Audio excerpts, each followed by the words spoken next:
Nintendo Switch 2 sudah resmi mengudara. Apa kabarnya dengan Switch pertama?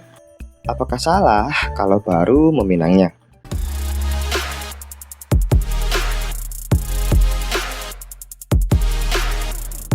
Ya halo, pada kesempatan ini kita akan membahas tentang Switch pertama, khususnya versi Lite yang kita punya. Seperti yang kalian tahu, hukum teknologi ketika generasi penerus sudah ada, pasti yang lama akan turun harga. Namun, sepertinya tidak berlaku untuk konsol besutan Nintendo ya. Contohnya saja Nintendo 3DS yang masih dibilang mahal sampai sekarang. Apalagi dengan embel-embel special edition-nya. Nasib yang sama juga dialami oleh Nintendo Switch pertama. Apakah memang masih ada value-nya? Yuk kita breakdown bersama poin plus dan minusnya berdasarkan pengalaman kita sebagai pengguna. Harga Nintendo Switch Lite sudah sangat terjangkau di rentang 2 jutaan kecil dengan kondisi baru untuk versi OFW. Sedangkan versi Tani atau CFW berkisar 2 jutaan besar dengan storage 128 GB, kondisi baru juga. Kami tidak akan merekomendasikan pilih yang mana, tentukan saja sesuai kebutuhan dan amal ibadah. Jika harganya masih terasa kurang ramah, tak ada salahnya mempertimbangkan perangkat second hand. Dijamin lebih hemat, performa juga masih mantap. Form factor, ukuran dan desain yang ringkas. Jika dibandingkan dengan PS Vita atau handphone dengan kontrolernya, tidak jauh berbeda. Tidak bisa dipungkiri, ukuran Switch Lite ini memang yang paling ringan dan nyaman untuk dibawa kemana-mana dibandingkan dengan saudara-saudaranya, baik V1, V2, bahkan OLED. Convenient, praktis, plug and play, tidak perlu banyak settingan dan pasti lancar jaya. Semua spesifikasi yang dimiliki Switch mayoritas sama. Mungkin jika dicari-cari hanya selisih jenis layar dan kapasitas storage penyimpanan atau fitur lainnya. Tidak seperti handphone dengan SoC dan GPU yang berbeda-beda. Kamu akan menjumpai banyak settingan, tweak, bahkan perubahan driver pada masing-masing game yang ingin dimainkan. Khusus pengguna CFW, nikmati library game Nintendo Switch yang bakalan bikin kamu bingung mulai dari mana. Mau dari yang stress free atau banyak tekanan juga ada. Meski sudah menggunakan panel IPS, layar Nintendo Switch Lite ternyata masih berbeda di bawah rata-rata jika dibandingkan dengan handheld lainnya. Dari segi pewarnaan dan sudut pandang, kualitas layarnya terasa kurang tajam dan tidak secerah kompetitor. Jadi sebaiknya jangan kamu bandingkan secara langsung dengan layar handheld lain yang lebih premium. Karena begitu kamu mulai membandingkan, kamu akan mulai sadar bahwa kualitas layar Switch Lite memang tergolong rendah.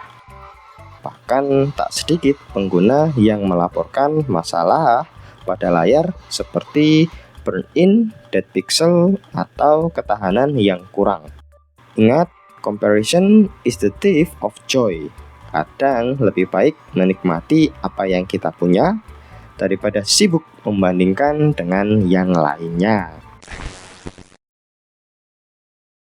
Tidak ada fitur docking, jadi hanya untuk handheld only, bukan untuk berbagi di layar TV.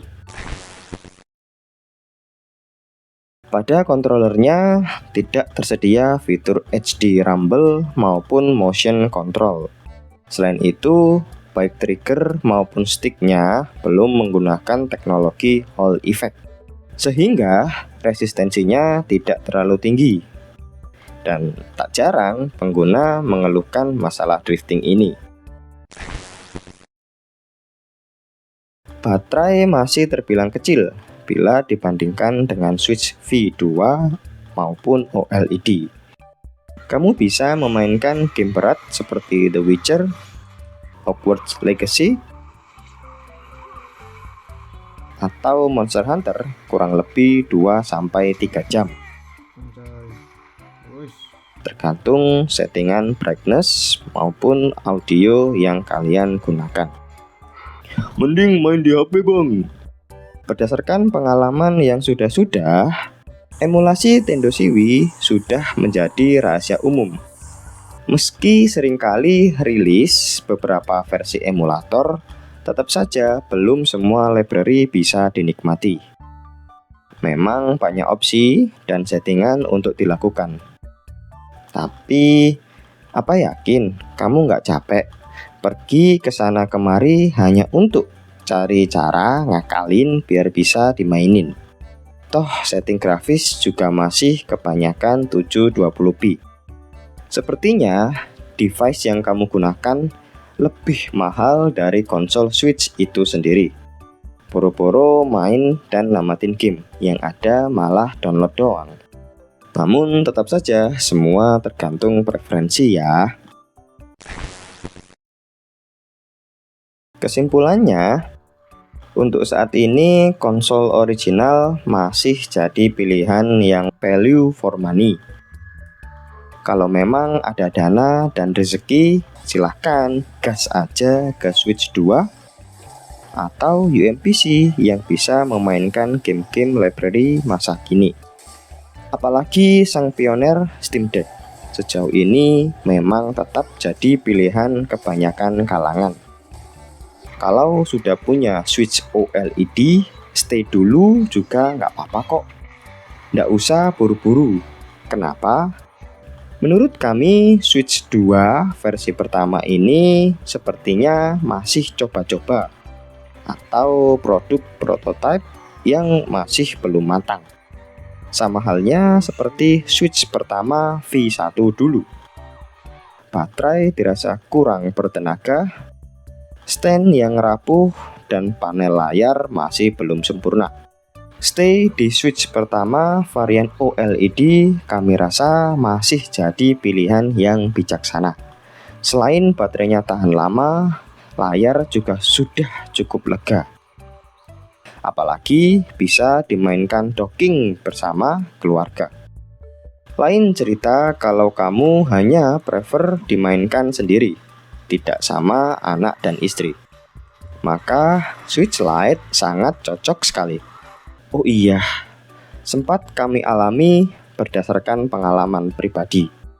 Nintendo Switch versi Tani ini cenderung pilih-pilih micro SD.